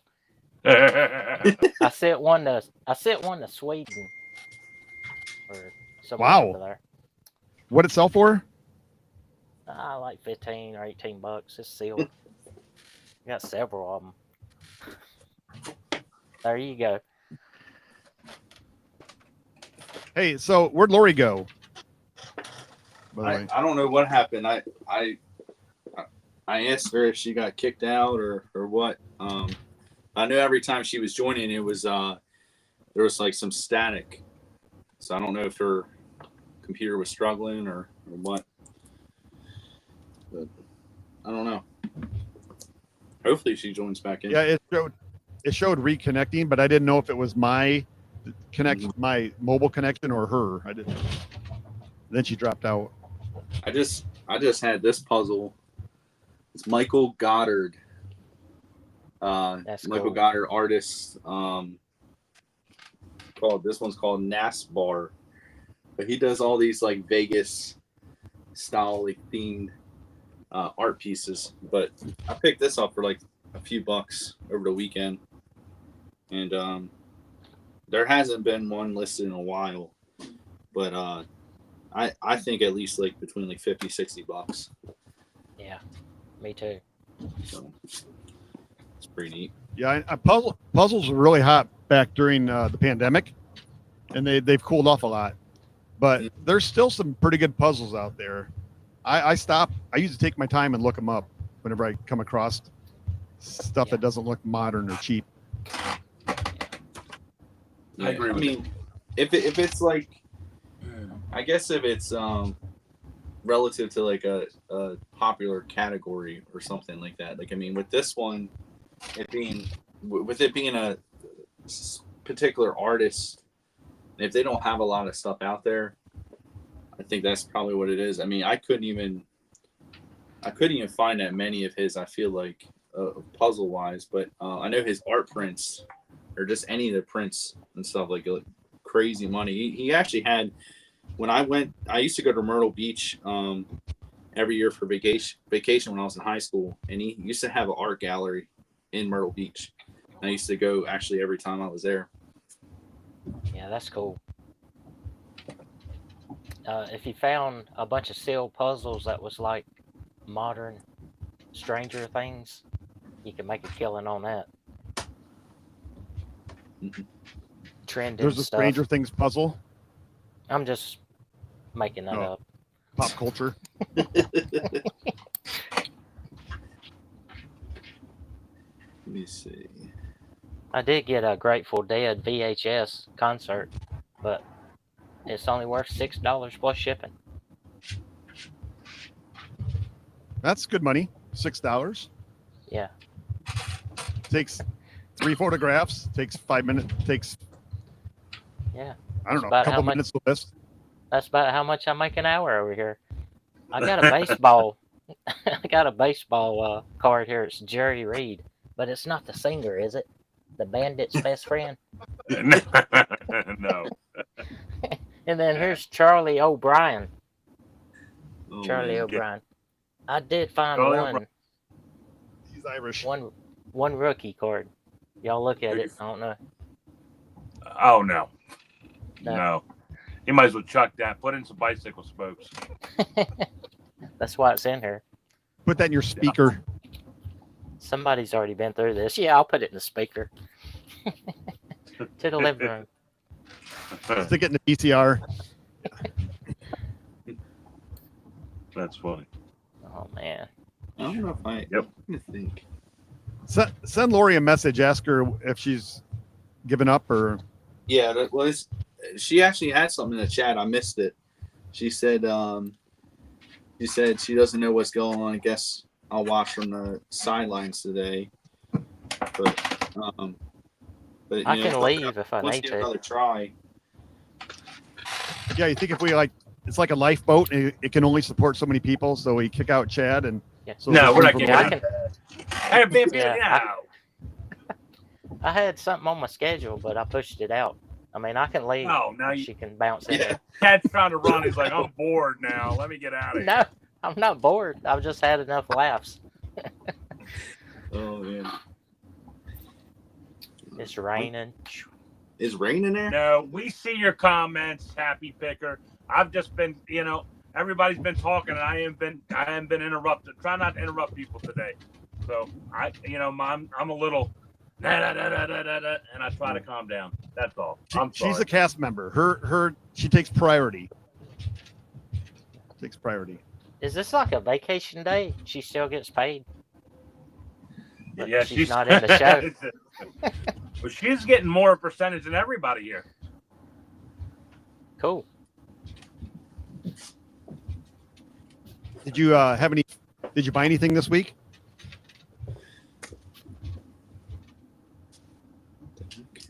Who? Me? Or anybody? Everybody. Anybody? Okay. Yeah, I No, I bought whole tub of Halloween Valentine's Day stuff, and then a bunch of winter clothes. And I was talking about we got a 12 days of Christmas, like 75 boxes of Christmas lures for your Advent calendar for Christmas. So that's it. That's what I bought this week. So you're buying Valentine's Day leftovers? Yeah, I bought some Valentine's Day left. Oh, and I got a Dragon Ball Z, a small pinball machine. Then I bought a pinball machine from small metal one from 1979. That's a little bit more rare. And a Mickey Mouse, Pluto, like a souvenir statue from some I guess it was, because it had a head on it as a dinosaur, so like paleological foundation. So That's what I bought this week. Did you buy it all from the same place? No, different places. I got the Valentine's Day and stuff and all the winter clothes from Walmart's. You know, they had pallets of them. So That's how my dad used to say Walmart. He would call it Walmart's with about 3 S's at the end. I say Walmart's because it's multiple. Yeah. It's Wally World. It's Wally World. Yeah. How about anybody else? Anybody else buy anything this week? Well, I bought those Sims games I got. Where did you get those from? from the flea market. And I also, in that same deal, I got a couple of little things. Where I put them. Well, I had that, and plus I had You that. bought them. Yeah. I got. You bought book, Chad? Yeah, I got like college books on nursing and stuff. They ain't worth a lot. They're old, like $15 a piece. That's about it. Goodwill? Or where do you go?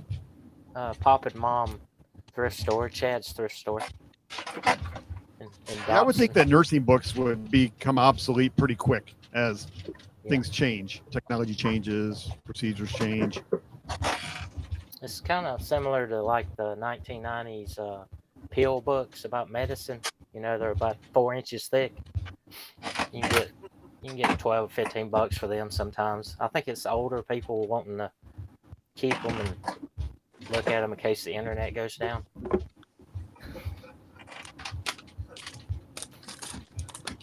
Yeah, we got a book called Amish Remedies. And I don't think you want to try much of the stuff in those books. Uh-huh. It better be life or death, and you have no other options. All right, I'll try to take this syrup and pour it into my blood. Now, if it was an Amish cookbook, I'd be all for it. Yeah. Oh, well, I'm taking about 4 to Goodwill. Lori says she hasn't bought anything in almost 2 weeks. That's because you went on that long old buying spree that you guys had. Yeah, true. Yeah, that's Probably true. since she got back, she hasn't bought anything. Yeah, I'll tell you what. You can buy the Wonder Roller. Anybody want to buy a Wonder Roller? No. I'm trying to quit. Hey, look, That and one it's of got those- an Ollie sticker on it. It says Ah. it was $19.99, but you could buy it from us for $1.99. Dude, that's Hey, 10%. Oh, You can use that in a swimming pool. It's multi-purpose. Y'all remember that movie, A Million Ways to Die in the West? Sally Oh, yes. Garland. Remember that? It's like I go to the doctor and, I busted my head open. Oh, here's a woodpecker. It'll pick the wound out. Yeah. That movie is so out there. it is. It's good though. Yeah, it is. Yeah, I haven't seen that in a while. I might have to rewatch that. Yeah, just all these remedies. You know? There's a lot of remedies.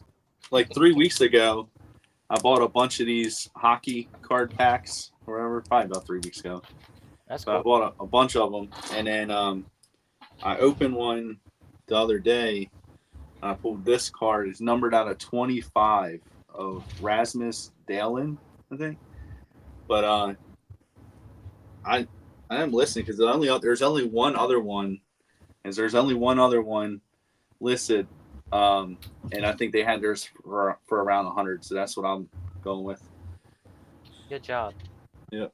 So paid $1 for the pack, and get a good card out of it. I've sold pretty good. quite a few hockey hats, and they bring more than the regular NFL hats and stuff. Mhm. I think they're kind of rare, you know. Yeah, so some of the hockey stuff I've done really good with over the years. Like any hockey jersey I've ever bought, it sells. Football is a little bit different. Baseball is a little bit different, but I don't know why the hockey jerseys always sell. Well, there's more football, you know, compared to hockey. True. Yes. Well, Way more. Yeah, it's flooded. Is that what I'm trying to say? It's Yeah, raining, and the football stuff is flooded. That makes sense. Yeah. Oh my goodness. Especially, I mean, yeah, because how many cities are there that don't have hockey teams? You know what I mean? It's compared to football. I mean, even if it's still like college football is even bigger than hockey. So Exactly. 72? Is there 72 cities that don't have hockey? All the countries combined. Every time Ray asks a rhetorical question, no, I like answer it. I call them rhetorical questions. Yeah. They just. oh man. 72 teams in the world play Yeah. hockey. That's good stuff. He needs a raise. Well, then if there's only 25 of these cards, then that's pretty good. I'd put $500 on it. Oh man. Cards are funny. I put it in my bike spokes. Yeah, there you go. What does Chad deliver? I mean, What do I deliver? yeah. What are you doing in the van? Books. That's all I'm gonna say. I want to give out my employer. Oh, okay. I got you. So yeah, I don't know. He's just throwing them out the window because I never see him leave the cab. It's just like, I'm driving from like Gettysburg to Lancaster, Pennsylvania. So oh, okay. yeah. I still have 17 minutes till I'm home. Yeah. Oh. There you go. A friend of mine used to own a delivery company, like a pop and mom, 2 vans or trucks back in early 2000s, and some people, he'd have a customer here in Winston-Salem, North Carolina, that was from Japan, and he'd be like, go get these books and bring them to my office, and here's $1,800. And it'd take him like 3 or 4 hours to move them. It was crazy how much money he made delivering stuff. Wow. Does he still do that? Nah, he works for a large company. He travels to China. It's a company that sells RV accessories.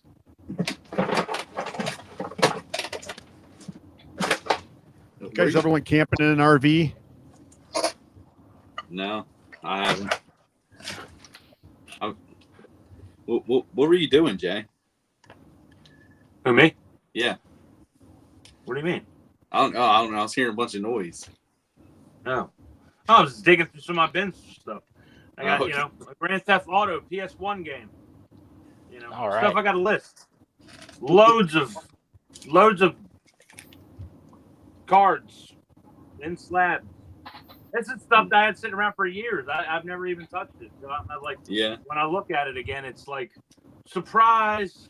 Yeah, I'm worth more money. Yeah, some of it's worth more money. Absolutely. All the Been gritty 5 stuff I got. Yeah.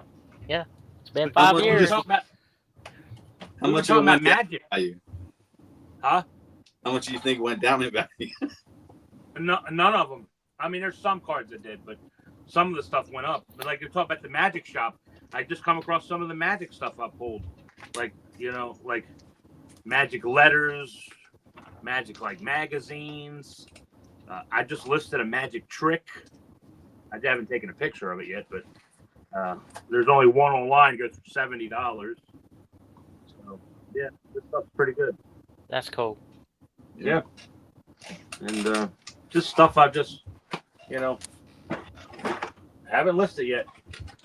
I wonder if Mr. Clean memorabilia is going to go up now that Oh, he's yeah. retired. Yep. Yeah, Was it Mr. they announced that. Yeah. No more Mr. Magic Clinton. eraser. Yeah, vintage from the 90s. I think I stopped making magic erasers. No, just the logo, the Mr. Clean advertising dude Look. is gone. I know what I got. $500 or best offer. Free shipping? Free shipping Like- on that? Slightly used. Or no, You gotta- brand new. Brand new. You gotta sign it and date it. It'll be worth more. Yeah. Oh man. Well, I don't know. They're probably gonna bring them back. Do you remember when they killed off Mr. Peanut? I thought you were gonna say Mr. Potato Head, but With a potato gun. That's how they done away with Potato Head. they got rid of Mr. Peanut. Did they? Yeah. Yeah, for a little while. Wasn't there a giant Mr. Peanut somewhere, like down in Georgia? Oh, was there? I feel like I drove past it one time. Well, then you would know if you drove past a giant Mr. Peanut. I think ADH Dave just had it in one of his videos. Was that right? Possibly. I know when Jerry Springer passed away, all my Jerry Springer VHS tapes sold immediately. Really? Yeah. Yeah, anytime somebody dies. Yep. That's another guy I met years ago. I met Jerry Springer. Randomly, or were you on the show? He was on the show. You were on Jerry Springer show? Yeah, it was Jerry Springer Reseller Edition. Yeah, I thought you looked familiar.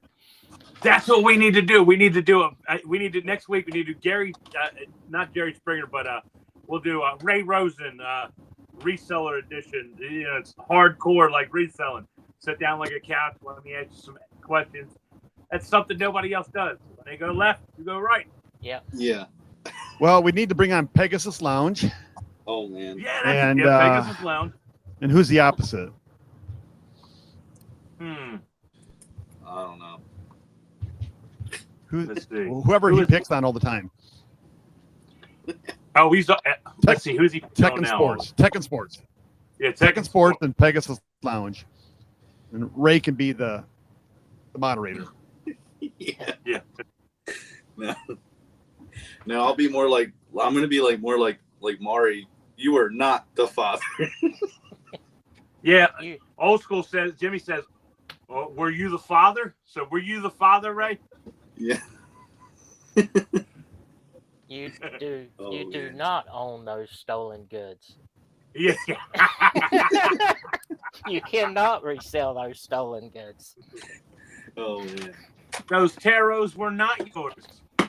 And he's gonna grab his eyes and take off running to the backstage. Yeah. Yeah, I'm losing money. No, I'm gonna do Reseller Edition Jerry Springer, but you have to I'm gonna go after the companies that send you the Veros. Like they take your items off. I'm gonna contact them and get them on the show. Yep. With us little resellers fighting them. Yeah. That's good. Why'd you remove my item? Why can't I sell this? I bought it at the store. Yeah. Yeah. I got the receipt. Yeah. This makes It's no ridiculous. sense. Yeah. I got one last week. It was this hair straightener holder, my straight ahead. And I don't know, I'm thinking that because I used this image, I just zoomed in, I think that's why. And then I used Photo Room to remove the background, so I think that's why they got me because but I don't know. Yeah. I'm not gonna try to relist it. It's done. It can be used as a wine bottle holder. Yeah. Toothbrush holder. Anything. Hot dog warmer. Oh, man. I think a lot of people, other resellers, me personally, they turn my stuff in as a Vero. But I mean, they're selling it. I copied a sold comp when I listed it, and then it gets taken down, and I'm like, that's another reseller. Yeah, I don't know. Important to me. Yeah, sometimes I think it's like that, or I don't know. I see that. I think if especially if you have the only one or one of the only ones out there, and somebody else comes along and they have another. Yeah, there's 3 on eBay. I copied the sold comp. I put mine on. 30 minutes later, this is a Vero. Meanwhile, they've had theirs sitting there for 2 years and can't even sell it, and they're going to report yours. Yeah, and I copied it and I changed nothing, but I knocked $5 off the price, and they're like, "You can't do that to me, Vero." Yeah. I used to What's have the last item you've had Veroed? Ooh, yeah. I mean, this was mine, so. Yep. It was some from 2005 new sealed bar soap and foot powder from some French company, like you'd get in a motel, for free. That's crazy. It's something you couldn't even I haven't stayed in a French motel for a while. Yeah, and I threw it in with some other lotion that somebody bought last week. And I told my viewers, I'm gonna put it on the shelf and I'm gonna throw it in for free. Somebody else. I thought it was the brand powder for yourself.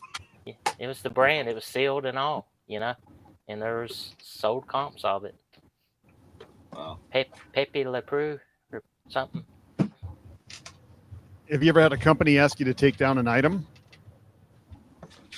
That's a good question. I think one time I got an email, and Velcro said you can't use that word. Look, you're not a reseller unless it happens to you. No, you're really not. Velcro is the most universal word. Yeah. Like, I don't even know. Nobody knows the actual word that you should use. It's initially. Hook and loop. But initially, nobody knows that. Yeah. That takes up way too many characters on yours. You only have 80 characters for your title. You can't write that. All right, right here, we're creating the new slang word for Velcro, like that we can use as a keyword. Let's vote on it. Begins with a V. Let's see. Just misspell Velcro. Can you get away with that? A V loop. Call it Velcro. VALCROW. I think everybody would know what it is. And I don't think it of a you crow. get zeroed.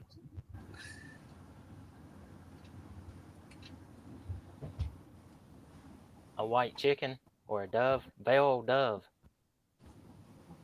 Bell chicken? I think it's a ripoff. Yeah, Is this thing on? Yeah. I heard an echo. Yeah, that's what I like to do, is like the opposite. Be an oxymoron. Like so. Velcro. Velcro. Let me see. I'll try to share this if I can.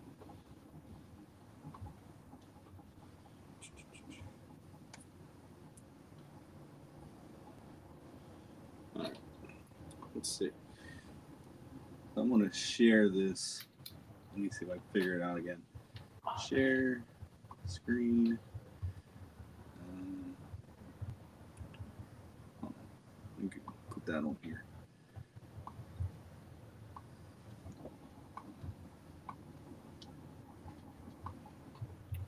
Don't everybody talk at once. Yeah, sorry. Yeah. Here we go. My computer's like running a little slow right now.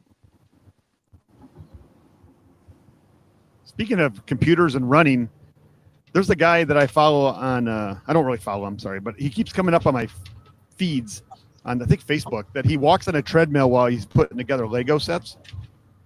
And then he tells you how many miles it took him to put together a set of Legos. What? Yeah, it's like a walking treadmill. He's like, this Star Wars, I don't know, some figure took me 7 miles to assemble. So he keeps track of how many miles it takes. And I'm like, that'd be a good way for us resellers to get some exercise. Come up with something we can do while we're on a walking treadmill, like list. Oh yeah. No, I've listed items while I've been on a bike, like a stationary bike, exercise bike. Yeah. That's cool. On your phone. Yeah. Yep. Done that. I've done a lot of like work and stuff like that. Just on there. I mean, a lot of times I'll I'll put on like a movie or TV show, and I'll just sit on the bike, and then I'll do some work. But what do you got? The laptop sitting in front of you? No, I'll use my phone. Phone. Yeah. Okay. Isn't that kind of? I guess that wouldn't be so hard to do because. No, because most of those things have a stand right there. So all I have to do is like, it's already on the stand. So I just have to. I'm not gripping on anything usually on the bike. You don't have to. Or I can grip on one with one hand onto the handlebars. So, but this guy has got like a big following now, and everyone's like telling how many miles it took him to assemble Legos, and I'm like, yeah, we could start that with reselling. It took That sounds like just- the next Mr. Beast. If you want to be Mr. Beast, you got to give money away at yard sales to random people. Yeah, there we go. Pay someone $1,000 for a glass of lemonade. No, you're gonna buy the stand for the whole day so they can just give out free lemonade to everybody. And then you get on social media and tell everyone to come there. Didn't Philly Flipper do that a couple times? Somebody was raising money or for at a yard sale, and so he put it on social media and shared like their QR code or something, Yeah. and raised a whole bunch of money for the person. All right. Well, that's gonna have to be Chad. You got the most followers, Chad. Yeah, 2,000.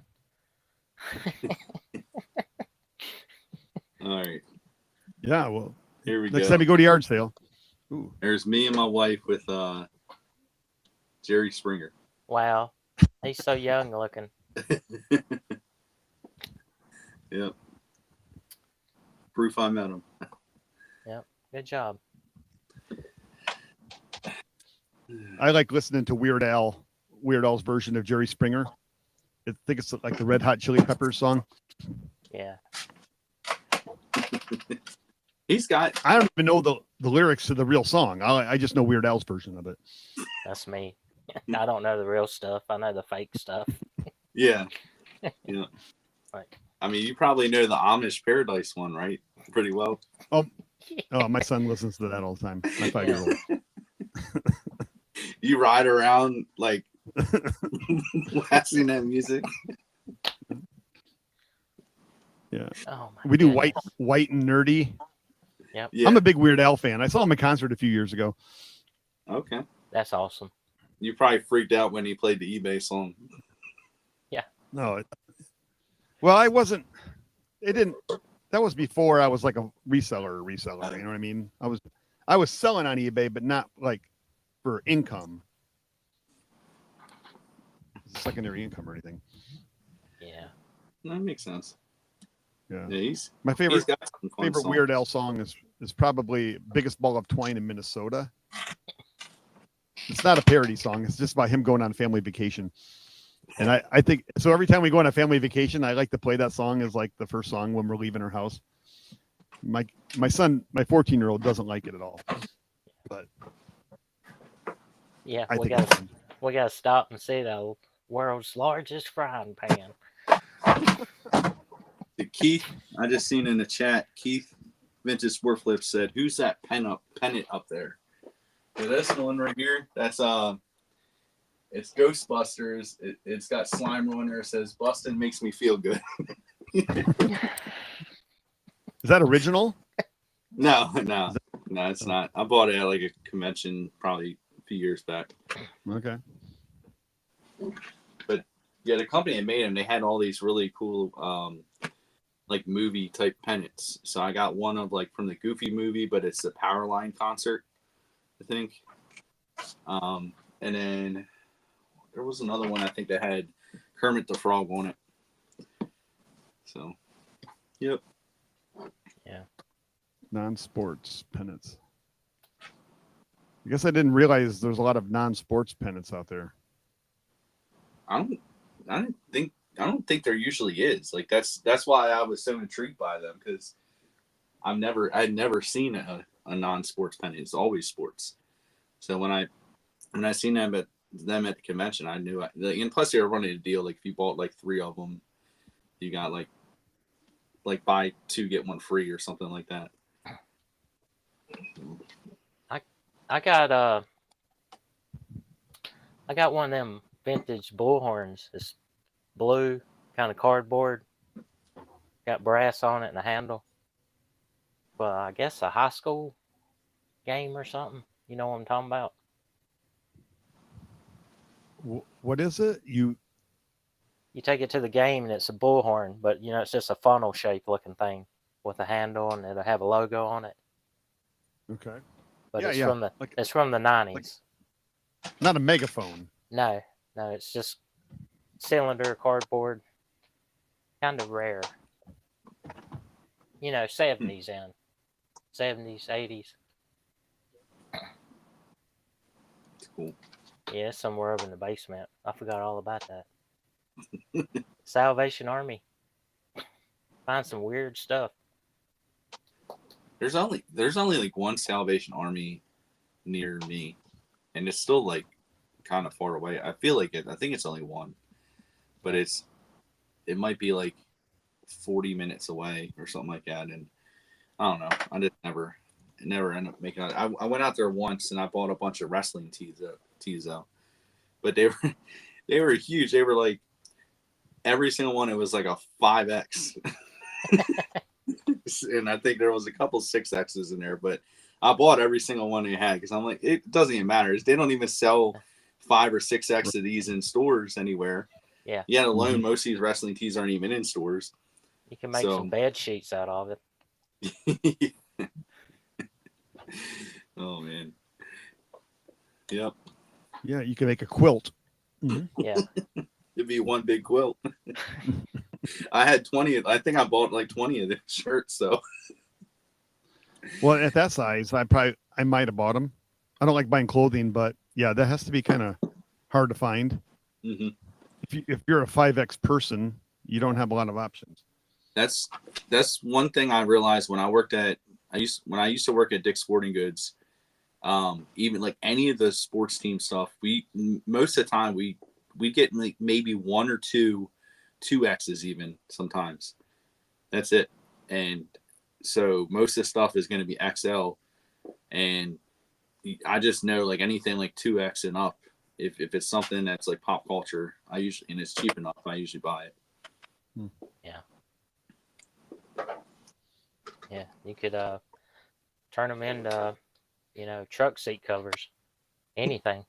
There you go. I don't know what people are doing with them. I mean, they might have been doing that. It's so far behind on my laptop because it refreshed. I was like, why is it? It has on my laptop. It has me showing you guys the magic eraser. I'm like, that was forever ago, but it's just because it refreshed. Oh, yeah. I'm watching on my work computer, but I can't see the comments. I guess I have to log in for you to see comments. Yeah, because I don't use my work computer for anything like web related. Hey, let's see Chad picking his ear. Let's do this. I should open this pack right here. Yeah. I'll open this. We'll do a live pack opening. All right. I'm not going to be a pack ripping channel, but I'll do this for the fun of it. I'll take the stick of gum. I want the stick of gum. No gum in this. I have some Flintstones packs that have sticks of gum in them. That's cool. All right. So we got. Those were the days. I can't read it though. It's too small. So Logan. A hockey player. That's all I know about hockey is they have players. Shane. See, I can't read it right. Shane. Don't even ask me to read that name. That last. That's the pitcher. The pitcher. He's a rookie. Josh Anderson. Another hockey player. Yeah, this is probably the worst cards to open. Whoa, that one's cool. It's a shiny. Yep. He's got a weed eater. Sebastian Aho. This is that fun. One's orange. What's the football player doing there? Yeah. That's a bicycle helmet. Rookie card. That's the goalie. Eric Carlson, and what was it Carey Price, goalie. Nothing really good. I should have grabbed a cooler pack. I should have done the Flintstones. That was fun. Can you sell those? Are you gonna sell those, or what are you gonna do? Yeah, I'm gonna sell them. I'll probably use the list agent, and it'll I'll probably be able to get these up really quickly. Yeah. Now, you're gonna sell them all individually? Mm-hmm. Yeah. What do you sell them for? What price? The lowest I do is like, well, I started off at $3.25 free shipping, but then I might do like I'll do like 20% off of that, put them on sale. So they'll go as low as like $2.60 free shipping, but it only costs each one of those cards is worth that much. I mean, the idea is that some of them are, some of them aren't. We'll see, but I usually just generically do that because what happens is I'm gonna get somebody that comes in and want to buy a whole bunch of them at one time, and then I usually might work a deal with them, or like sometimes if I need to get my idea is I want to get onto offering bigger discount for like quantity, like if you know, but I would think the cards would be worth like, I mean, I'm naive, so like 10 cents a card. Like, I mean, they're at a card show or a flea market, yeah. But there's a lot of cards that I sell every day that are like commons, yeah. But I'm selling them for like as low as like $2.60 free shipping. And shipping 70 cents, right? Yeah, 74 cents. Mercari has a deal right now where they're actually it's 49 cents to ship a trading card right now. Only 40. They're doing like a sale. I'm like, I didn't even know they could do that. But what is it normally? Because you sign up to do the sale, and when the sale's over, yeah, usually it's 74 cents also. But they're doing it. It's 49 cents. It doesn't even matter if it goes up to like 3 ounces, which the price changes per ounce. Every ounce, and it right? Yeah. So, like, I think 1 ounce. I mean, 1 ounce is 74 cents, but I think it goes up to like $1 and something. I can't remember off the top of my head, but they're doing it like it's 49 cents flat if you have that. But here's the kicker on Mercari. I had somebody that bought 6 cards off me, right? And they're probably thinking that it was 49 cents for shipping for each card. Well, when they made the bundle, it upgraded them to Ground Advantage, and they had to pay like $4.50 per shipping, which is way more than what that's more than it would have been if they would have bought each card individually. Well, isn't 15 cards still under like 2 ounces? Well, it depends how you ship them. Okay, well, what kind of envelope are you shipping them in? Well, I use a regular envelope, but I like to I'll use a top paper loader. Envelope. Yeah, just a regular standard envelope. I have a rigid. I ship my stuff, postcards and stuff, in a rigid cardboard, or not cardboard, but I mean a rigid mailer, and I send them. What do you call it? the 78 cents or whatever. Yeah, under 1 ounce. So yeah, they're saying that. But you send them you put them in a paper envelope. Yeah. So how I do that, I wrap it like I'll wrap. Let me see. I got a piece of paper. I guess I've watched you do it before, but yeah. So basically, so this is a card. I'll wrap it like this. Come on. To the point. It's like that. Like I wrap what does that do? Just keep it from getting scratched? So it doesn't move around within the envelope. Okay. So like I have the top loader. Oh, well, I mean, I'm sorry. I should have said I put the card in the top loader. That's rigid plastic? Yeah. Yep. So, and I'll tape it. I'll put blue painter's tape on top of the top loader so the card doesn't fall out of the top loader. Put that in the piece of paper, and then I throw it in an envelope. Now, if I have multiple cards, I might actually try to fit 2 to 3 cards in a top loader. Mm-hmm. If I have like a bunch of cards, like I did the other day, I ended up just upgrading them to Ground Advantage shipping. So, yeah. Am I asking questions below everybody's intelligent level? This is. What? Are you learning something, Chad? I am. Do you on your cards? Do you accept offers? Turn it on across the board on your $3 cards. I used to, but I don't accept offers anymore because for stuff that's that low in price, I don't like dealing with it anymore. Okay. Yeah. Makes sense.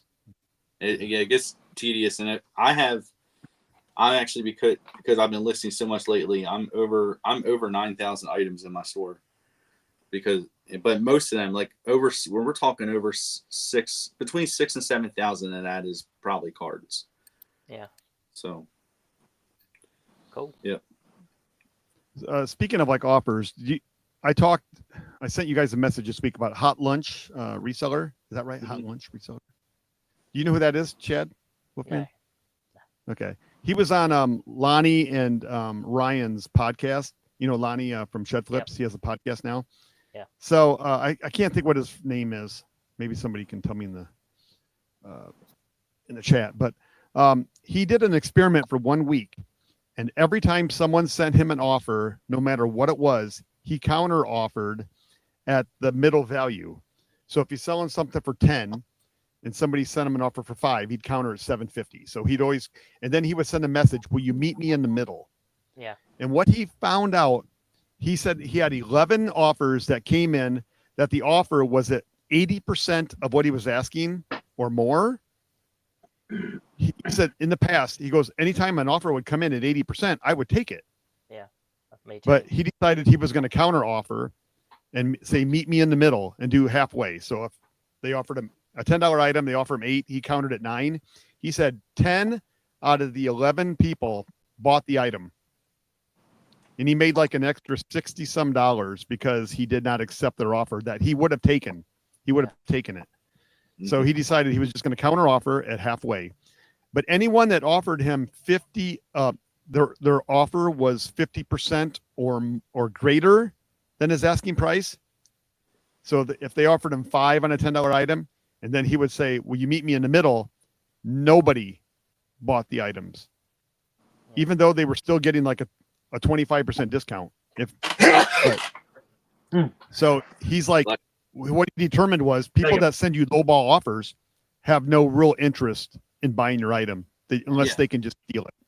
Yeah. Where if somebody sends you an 80% off, 80% or 20% off offer, they want your item.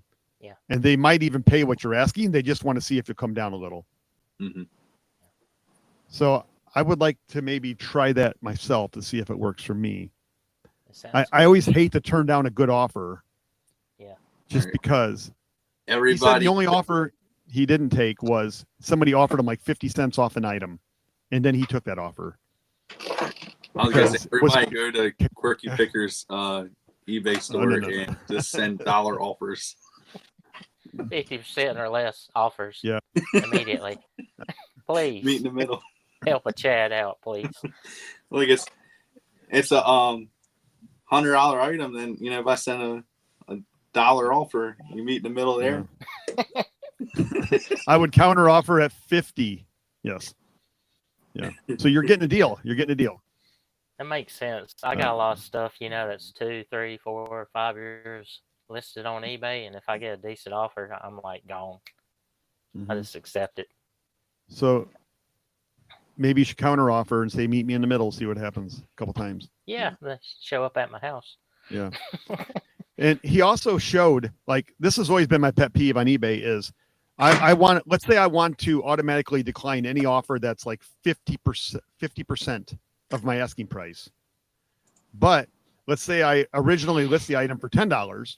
So I would have to manually go in and say, dismiss any offer $5 or less. But then when over time, let's say I lowered the price to 8 to 7 to 6, and now I might take that offer, but because I put a hard number in there, it automatically declines it.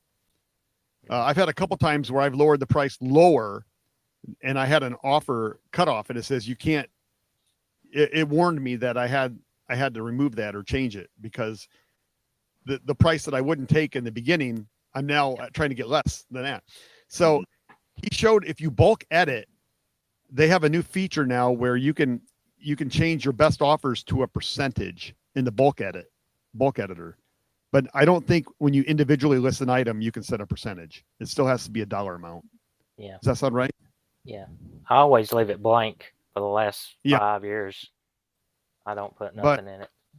Yeah. But now you could say 50%. If, Yeah. 50% is reasonable. You could just decline them all. Yeah. Because those people aren't serious anyhow, according to, what little research he did. But They're not going to pay. It'll be 3 or 4 days before they pay. I just had a guy that I was selling some insulation that came inside a speaker box, and he asked me 5, 6, 7 questions about this insulation and what size it was, would it fit in this speaker cabinet. Wait, and then he for sent me. me 2 off. We are. We're about done. Yeah, we're almost He done. sent me 2 offers, and I accepted his offers. And then he messaged me and said, "Oh, I don't have the money right now. I'll have to buy these in a few days." And that was like over a week ago, and he still hasn't bought them. So he wasted all my time. Wow. She's out there trying to fire up the moped so I can ride in the basket, wanting to go to the Goodwill. In a Wow. moped? I'm going to have to wear my toboggan. It's chilly out there. Are you talking a toboggan sled? Is that what you're talking about, or toboggan coat? A beanie. No, Oh. it's a beanie. A It toque? goes on your head. Like a toque, Toque. like a Canadian toque. Yes, sir. Okay. I did find a football card. In your Troy. speaker? In the vent in my, oh my goodness, under the seat of my moped. Troy Benson, linebacker from 1990, Flair. Not Okay. 50 cent. 50 cent. No, I hear 55. No, Ray, 55. what are you selling that for? Ray, mean, what? I'm listening. $2? Yeah, like the $3.25 free shipping and gets on sale for $2.60. So yeah. Who's this guy?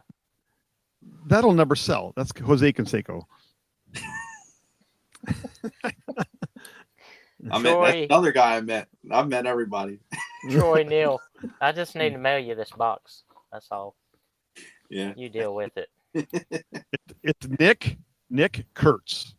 You know who Nick Kurtz is? No. Let's don't go. No. Yeah, the rookie The sport- last year, when athletic. Yeah. Well, he's from Lancaster. So he Yeah. went to local high school here. Hot So rookie. he's tearing it up, man. He's hot. He had 40 home runs or something last year? Yeah. Wow. Really good. Yeah, local kid. And I have a friend who has the last name Kurtz, and I'm like, are you related to this guy? And they did not think so. They weren't sure. Yeah, I do want to touch base on this too, because what I was talking about with the 49-cent standard envelope shipping on Mercari, Lori put in the chat saying Mercari is also doing $4.99 shipping for things 1 to 5 pounds. But now that's with FedEx or UPS, I believe. So Right. yeah, they're doing some kind of promotion like that, which is crazy to think. No matter how big, like a golf club. I mean, that's what it said. I think there's got to be some kind of restrictions, but like they probably add on with something. I don't know. Mercari shipping is weird, and I'm always worried about listing huge items on there because I'm worried that I'm going to get charged somehow or something later on, because you can't. I mean, you can put in the dimensions, but the price never changes when I put in the dimensions. So I'm like, it has me worried all the time. Like it should be going up in price. Yeah. And they give you warnings and stuff like that, like saying that make sure you have their dimensions correct. But like if the dimensions don't even matter half the time, then why you know? Yeah. Imagine if eBay was like that. You change the dimensions and you don't see it move a few dollars. Yeah. Yeah, but then you get the bill later and you get notified that we're charging you full retail. Yeah, stressful. To me, that feels like the equivalent of just having a set price for an item, and then taking your chances that it doesn't go like to the opposite side of the U.S. where you pay more. Mm-hmm. That's kind of the same thing. I don't like set prices. I want to pay exactly what it's going to I charge you Well- exactly what's going to cost. And Me The too. only thing with this sale on the shipping on Mercari is that if you select one of the $4.99 shipping options, whether it's FedEx or UPS, when that goes off sale, that shipping price is going to be higher up. So you might have to go back and edit the listing again, back to USPS, where that's going to be the cheaper option. So I don't even like that whole sale. I noticed that I'm not selecting the $4.99 shipping options because it's going to change. What's the likelihood that I'm going to sell this within the time frame of this sale? Yeah. what is there an expiration date on it? There is, but I'm not sure what it is off the top of my head. Yeah, a gimmick on shipping Yep. And doesn't then, appeal to me at all. but then doesn't it sound like it's going to push buyers away from Mercari later because they're like, why is shipping this much? Because everybody's going to have this inflated shipping rate that they would have never had. Yeah, I bought this last month and it was only $5. Why is it $8 now? Yeah. Yeah, Exactly. I'm with you. Yep. Can I tell y'all a dad joke before we go? Absolutely. 2 fish were swimming in a lake. One ran into concrete. The other one said, "Damn."